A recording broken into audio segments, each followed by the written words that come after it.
اعوذ باللہ من الشیطان الرجیم بسم اللہ الرحمن الرحیم السلام علیکم ناظرین 5 نیوز ایچ ڈی اور پلے انٹرٹینمنٹ ایچ ڈی سے آپ کا میزبان شبیر ابو طالب روزانہ کی طرح ماہ رمضان المبارک کی خصوصی نشریات رحمت رمضان کے ساتھ افطار کے بابرکت لمحات میں آپ کی خدمت میں حاضر ہے۔ آج پاکستان میں چوتھا روزہ ہے اور دنیا کے مختلف ممالک میں ہمارے مسلمان بھائی اپنے 5ویں روزے کو اختیار کر رہے ہیں۔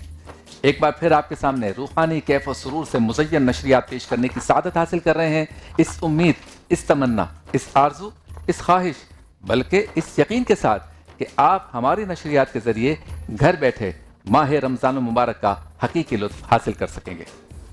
آج ابتداً ہمارا جو یہ سیگمنٹ ہے یا یہ نشریات ہے، اس کا آغاز اللہ کے پاک نام اور پاک کتاب قرآن پاک سے ہوا، قرآن مجید کی تلاوت سے ہوا۔ بہت ہی خوبصورت تلاوت کی ہمارے نوجوان حنین نے۔ روزانہ ہمارے اس نشریات کا آغاز انشاءاللہ تعالی تلاوت کلام پاک سے ہوگا۔ آج جس موضوع پہ میں ابتداً گفتگو کرنا چاہتا ہوں وہ ہے کنجوس اور بخیل کا مال دبانا۔ ہم اپنے معاشرے میں دیکھتے ہیں کہ کئی ایسے لوگ ہیں جو واقعی بہت پریشان ہیں، مالی طور پہ مستحکم نہیں ہیں، غریب بھی ہیں، نادار بھی ہیں، اور لمیٹڈ ان کی انکم ہے، یعنی جتنا وہ کماتے ہیں اتنا ہی خرچ کر لیتے ہیں۔ اگر کوئی ان کے ساتھ کوئی مشکل پیش آ جائے، کوئی ایمرجنسی ہو جائے، گھر میں خدا نخواستہ آگ لگ جائے، کوئی بیمار ہو جائے، کسی کا آپریشن ہو، تو ان کا ہاتھ تنگ ہو جاتا ہے۔ لیکن اسی معاشرے میں کچھ لوگ ایسے ہیں جن کو اللہ تعالیٰ نے بہت دیا ہے، اور اس میں بھی کئی قسمیں ہیں۔ جن کو بہت دیا ہے اس میں سے ایک قسم ایسے لوگوں کی ہے کہ جو مال کو ظاہر کرتے ہیں، اور ظاہر کرتے وقت ان میں ایک تکبر ہوتا ہے کہ میرے پاس اتنا پیسہ ہے، تمہارے پاس ہے؟ اور دوسری قسم ایسے مالداروں کی ہے کہ جن کے پاس مال ہے لیکن وہ بتاتے نہیں ہیں کہ مال ہے، ہمیں خود ہی نظر آ جاتا ہے، اور وہ اچھے رہتے ہیں اور بہتر رہتے ہیں، اور اس طرح سے رہتے ہیں کہ ان کی ضروریات زندگی بھی مکمل ہو رہی ہوتی ہیں، کبھی کوئی آ جائے تو اس کی مدد وغیرہ بھی کر لیا کرتے ہیں۔ ایک تیسری قسم ہے لوگوں کی جو مالدار ہیں، وہ ہیں کہ جن کو اللہ نے بہت مال دیا، وہ مال نظر بھی آ رہا ہے، گاڑیاں ہیں، بنگلے ہیں، ان کا لباس بتاتا ہے، ان کی بیگمات جب دعوتوں میں آتی ہیں تو ان کے زیورات بتاتے ہیں، بچوں کا کھیلنا کودنا، باہر سفر کرنا، چھٹیوں پہ جانا، یہ بتا رہا ہوتا ہے کہ اللہ تعالیٰ نے انہیں بہت مال دیا ہے۔ لیکن یہ وہ مالدار ہیں، یہ وہ قسم ہے مالدار کی جو مال خرچ کرنے میں بہت کنجوس ہیں۔ وہ فضول خرچی تو کر دیں گے لیکن اللہ کی راہ میں خرچ نہیں کریں گے، اور اگر اللہ کی راہ میں خرچ کریں گے تو لوگوں کے سامنے دکھاوا کریں گے، چاہیں گے کہ میں کسی سفید پوش کو 1 لاکھ روپے بھی دوں تو میری تصویر بنے، میں 50,000 روپے دوں تو تصویر بنے۔ وہ چاہیں گے کہ غریبوں کو راشن دوں، اگر 10 غریبوں کو 5,000 روپے کا راشن پیک دوں تو میری تصویر بنے کہ وہ 10 لوگ لائن میں کھڑے ہوں۔ اور ایسے کنجوس ہوتے ہیں کہ کوئی جا کے تنہائی میں رو کر اپنی ضرورت بتائے، اور وہ اس ضرورت کو پورا کرنے کی صلاحیت و طاقت بھی رکھتے ہوں گے لیکن اس ضرورت کو پورا نہیں کریں گے۔ ایسے لوگ بھی ہیں جو مالدار ہیں لیکن اللہ کی راہ میں مسجد بنانے کے لیے، مدرسہ بنانے کے لیے کسی غریب کو دیتے وقت 10 دفعہ سوچیں گے، ہاتھ جیب میں جاتا ہی نہیں ہے، ان کا پرس باہر آتا ہی نہیں ہے، ان کا والیٹ باہر آتا ہی نہیں ہے۔ ایسے لوگ، ایسے مالدار جو ہیں انہیں کنجوس اور بخیل کہا گیا ہے۔ وہ فضول خرچی بچوں پہ کر دیں گے، خود اپنے اوپر کر دیں گے، گاڑی اچھی سے اچھی لے لیں گے، لباس اچھے سے اچھا پہن لیں، گھڑی 10-20 ہزار کی خرید سکتے ہوں گے تو 5 لاکھ کی خریدیں گے، یہ سارے کام کریں گے۔ لیکن جب کسی کی مدد کی بات آئے گی تو کہیں گے تمہیں نہیں پتا آج کل کیا حالات ہیں، یقین کرو مجھے خود پیسوں کی ضرورت ہے۔ ایسے کئی کروڑ پتی، ارب پتی ہیں کہ جن سے ہم کہتے ہیں کہ فلاں کی مدد کر دیں، فلاں کی کر دیں، یا مجھے ضرورت ہے، یا اسے ضرورت ہے، گھر میں امی کا آپریشن ہے، کوئی بیماری ہے، یار ایک ضرورت مند ہے جس کی مدد کرنی ہے۔ تو ایسے لوگ جن کو اللہ تعالیٰ نے بہت دیا ہے وہ یہ کہتے ہیں کہ میں تمہیں اپنا حال بتاؤں میں کتنا پریشان ہوں۔ 4 گاڑیاں گھوم رہی ہیں اور وہ اپنے حال ہمیں بتا رہے ہیں۔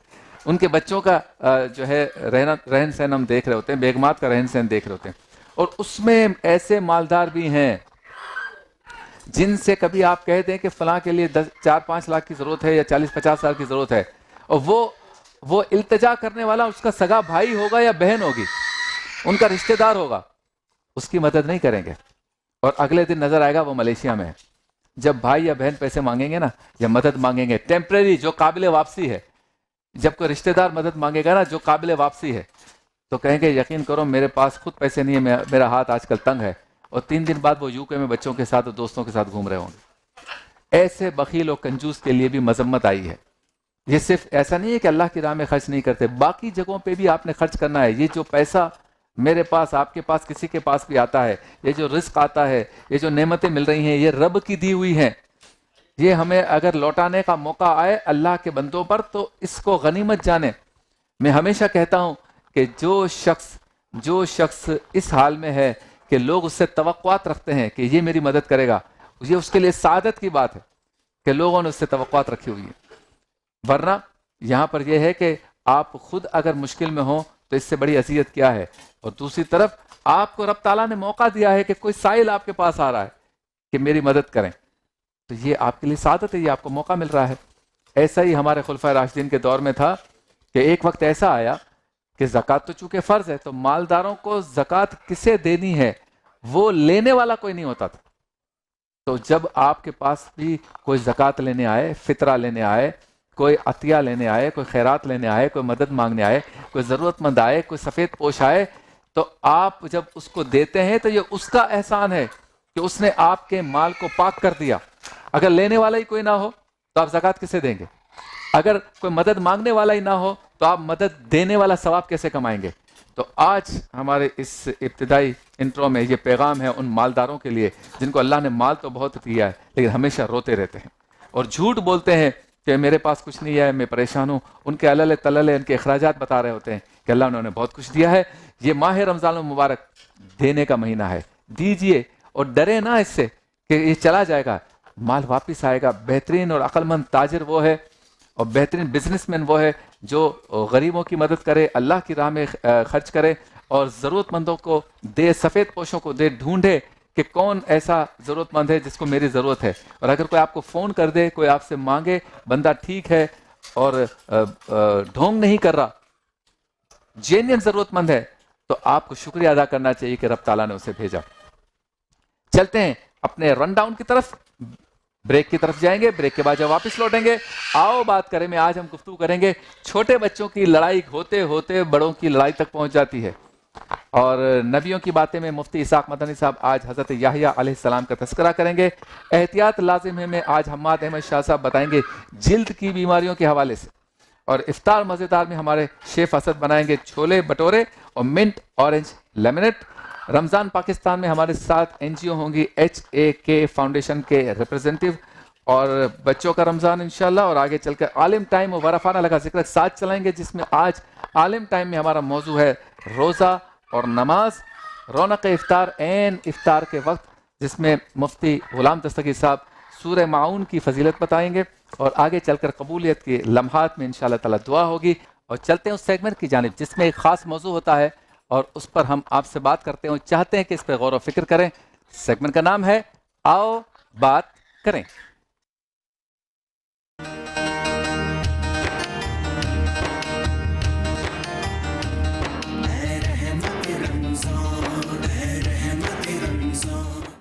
آؤ بات کریں میں آج ہمارا موضوع ہے چھوٹے بچوں کی لڑائی پھر بڑوں کی لڑائی. اور یہ واقعات ہمارے ہاں معاشرے میں ہوتے رہتے ہیں. گلی میں بچے کھیل رہے ہیں اور چھوٹے چھوٹے بچے آپس میں لڑ پڑے، دونوں کے والدین آ گئے یا کسی ایک کا والد یا والدہ آ گئیں. عقل مندی کا تقاضا یہ ہے کہ پہلے آپ اپنے بچوں سے کہیں یا اپنے بچے سے کہیں کہ بیٹا اس طرح سے نہیں کرنا چاہیے، اور اگر جوان ہے تو اس کو کہنا چاہیے کہ آئندہ اگر تم نے اس طرح سے لڑائی کی تو گھر سے باہر نہیں نکلنے دیں گے. لیکن ہم کیا کرتے ہیں، ہم سامنے والے بچے پہ یا تو ڈانٹ ڈپٹ کرتے ہیں، اور حتیٰ کہ یہ بھی ہوتا ہے کہ اگر والد یا والدہ میں سے کوئی غصے کا تیز ہو تو وہ تھپڑ بھی مار دیتا ہے. یہاں آپ نے لڑائی کا آغاز کیا، گالم گلوچ کی، ہاتھا پائی کی، بچوں کی لڑائی شروع ہوئی. کبھی کبھی ایسا ہوتا ہے بالکنی میں سے والدین دیکھ رہے ہوتے ہیں کہ بچے کھیلتے کھیلتے لڑ پڑے تو نیچے اترتے ہیں، کہتے تم نے میرے بچے کو ہاتھ کیسے لگایا. اور وہ لڑائی جو بچوں کی ہو رہی ہوتی ہے اس کے بعد سامنے والے کے والد یا والدہ آ جاتے ہیں، پھر رشتہ دار آ جاتے ہیں، پھر گلی والے آ جاتے ہیں، اور دیکھتے دیکھتے وہ بچے تو سارے بھاگ گئے، اب لڑائی بڑوں کی شروع ہو گئی.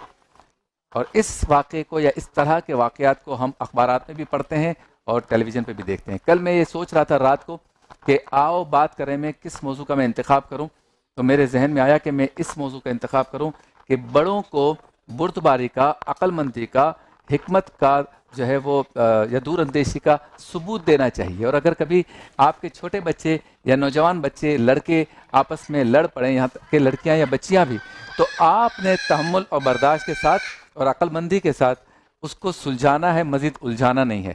جب میں یہ بات لکھ رہا تھا، اس کے پوائنٹس لکھ رہا تھا اور اس موضوع پہ رات کو جب میں لکھ رہا تھا تو عین اسی وقت نیوز ہیڈ لائنز میں یہ بات یا یہ خبر سامنے آئی کہ کراچی کے ایک علاقے میں، غالباً وہ سہراب گوٹ تھا، کہ وہاں 7 افراد زخمی ہوئے ہیں، جس میں سے ایک جو ہے وہ راستے میں یعنی ہاسپٹل جاتے ہوئے راستے میں جاں بحق ہو گئے. اور اس لڑائی کی وجہ یہ تھی کہ پہلے بچوں کی لڑائی شروع ہوئی اور اس کے بعد بڑوں کی لڑائی شروع ہوئی. سرکار دو عالم صلی اللہ علیہ وسلم کی آمد سے قبل یعنی اس دنیا میں آنے سے قبل، تشریف جب لائے اس سے قبل، ان کی ظاہری ولادت سے پہلے عربوں کے حالات ایسے تھے کہ وہ بات بات پہ جھگڑتے تھے. جب بات کرتے تھے تو ابے تبے جیسے آج کل ہے، بدتمیزی کے ساتھ گالیاں ہوتی تھیں، اور اس میں بچوں کی لڑائی میں بڑے لڑتے، اور پھر یہ لڑائی نسلوں تک رہتی اور اس میں قتل ہوتا. پھر ایک دوسرے سے بات نہیں کرتے، ایک دوسرے کے قبیلوں سے رشتہ داری نہیں کرتے تھے. ایسا لگتا ہے کہ وہ جاہلانہ دور دوبارہ آ گیا. اور ہمارے ہاں اس وقت بھی ایسے لوگ، ایسی فیملیز موجود ہیں کہ جو بچوں کی لڑائی جو ہے وہ بڑھ کر وہ بڑوں کی لڑائی تک پہنچ جاتی ہے. جس کی میں نے مثال دی کہ گزشتہ رات ہی جب میں یہ اس کی تیاری کر رہا تھا اس موضوع کی، تو عین اسی وقت کراچی میں یہ والا واقعہ ہوا. ہمارے ہاں بچے روڈ پر کرکٹ کھیلتے ہیں، ہمارے ہاں بچے جو ہے انڈور کھیل بھی کھیلتے ہیں، کلبز میں بھی اس طرح کے انتظامات ہیں، اسکول میں بھی کھیلتے ہیں.